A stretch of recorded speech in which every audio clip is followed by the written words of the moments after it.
मी मतदान केलं आणि तुम्ही देखील मतदान केलंच असेल, तर आमची एक सवय आहे. आम्ही सकाळी लवकर म्हणजे 8ला जाऊन मतदान करतो आणि त्याच्यानंतर मंदिराला गर्दी नव्हती, त्यामुळं ठरवलं मंदिराला जायचं. तर या साईबाबांच्या मंदिराला मी पहिल्यांदाच गेले होते आणि इतकं छान मंदिर आहे. मूर्ती तर एवढी आकर्षक आहे. खूप छान वाटलं मला हे मंदिर बघून. त्याच्यानंतर मग लागलेच मी दत्त भिक्षालिंग मंदिराला देखील गेले. तिथे देखील गर्दी नव्हती, कारण की सगळं पब्लिक हे मतदानाला गेलं होतं.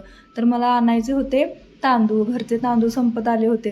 पण हे पॅकेजिंग मला फोडताच येत नव्हतं. आधी कसं पटकन हे दोरे निघायचे आणि ते दोरे ओढायला मस्त देखील वाटायचं.